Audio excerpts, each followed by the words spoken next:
La palabra de Dios es viva y eficaz, más cortante que espada de doble filo, dice la carta a los Hebreos.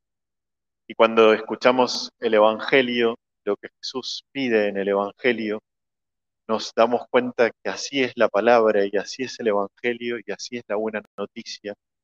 Y el camino que Jesús nos propone para seguirlo, un camino que tiene una radicalidad marcada en el seguimiento a Él y el modo para seguirlo. Desde hace ya unos domingos venimos un poquito así, ajustándonos al plan de Jesús para que nos convirtamos en verdaderos discípulos y discípulas suyos. Hoy toma el tema de las riquezas, contraponiéndolo al seguimiento de Jesús y a la herencia del reino. Como el rey Salomón en el Antiguo Testamento le había pedido a Dios sabiduría, Dios le concede una sabiduría grande, también le concede lo que no pide. Salomón no pide para sí riqueza, ni la vida de sus enemigos, ni tener un gran palacio, pide sabiduría y Dios se la concede. Por eso, en el libro de la sabiduría, Salomón es el paradigma del rey sabio, se nos habla de el peligro de las riquezas y se nos habla también de cuánto esto nos pone límites a la hora de encontrarse con Dios. Riquezas que son las materiales u otro tipo de riquezas.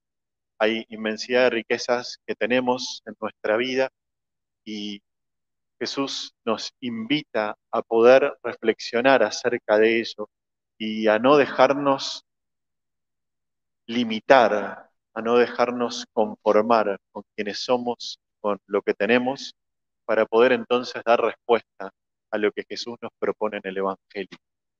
El Evangelio está como dividido en dos partes. La primera, encuentro que Jesús tiene.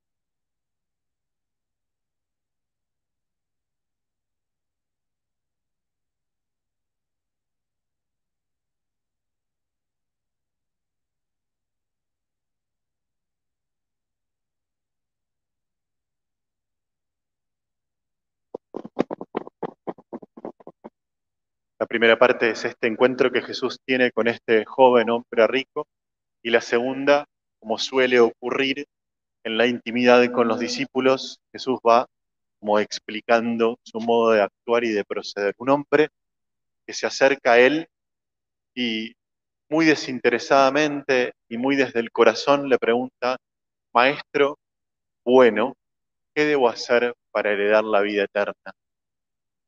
Y Jesús responde primero con lo que sabía que él sabía: cumplir los mandamientos.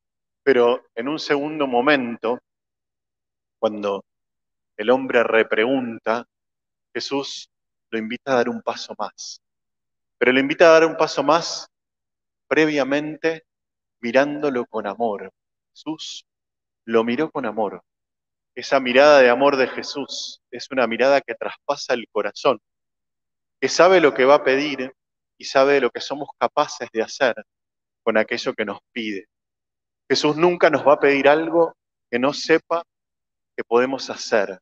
Si Jesús le pide a este hombre rico que dé todo lo que tiene y lo siga, es porque sabe que puede. No se lo pide para que se vaya triste, no se lo pide para probarlo, sabe que puede, sabe que está en él hacerlo. Jesús no nos mide con lo que nos pide, porque nos conoce y sabe de lo que somos capaces.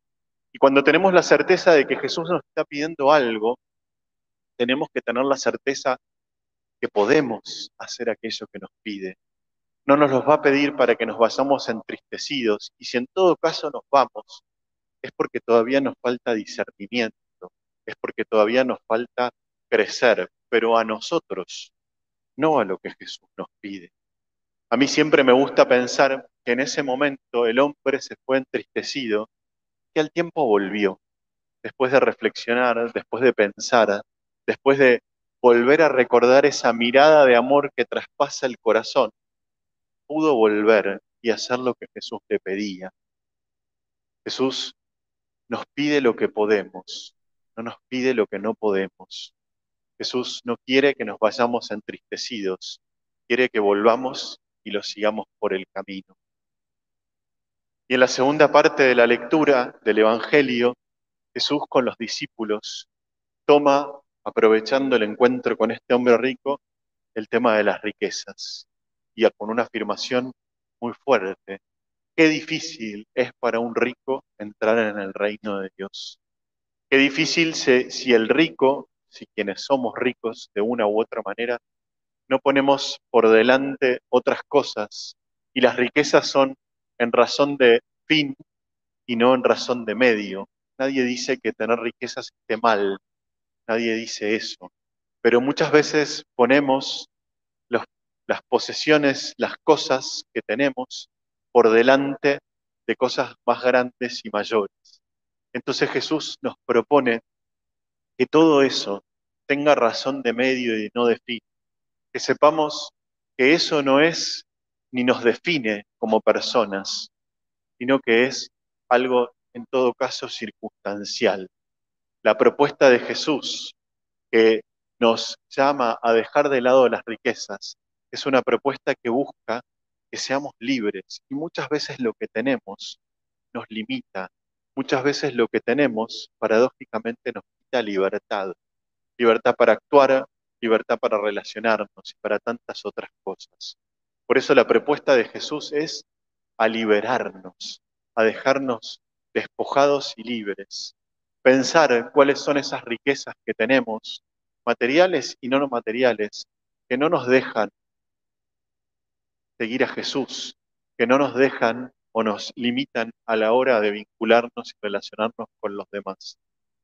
Y todo esto Jesús también lo hace con mirada de amor. A los discípulos también los mira, con esa misma mirada de amor con la que miró al hombre rico, los mira a los discípulos y les dice, para Dios todo es posible. Frente a nuestra limitación que tenemos como seres humanos, frente a lo que pensamos que no podemos, Jesús nos dice, para Dios todo es posible. Y Dios actúa en nosotros. Dios nos da la capacidad de hacer lo que tenemos que hacer. Como decía al principio, no nos va a pedir lo que no podemos. Y como para Dios todo es posible, entonces también todo es posible para nosotros, porque Dios actúa en nosotros, porque Dios se compromete con nuestra vida, se compromete con nuestra historia, con nuestra causa, y así nos enseña a ser mejores personas, discípulos más liberados. Esa es la propuesta del Evangelio, esa palabra que es viva y eficaz como espada y que corta como espada de doble filo, es la palabra en nuestra vida. Pero de vuelta, no es para entristecernos, no es para limitarnos, es para todo lo contrario, es para hacernos más plenos, más felices, es para liberarnos de todo aquello que nos ata.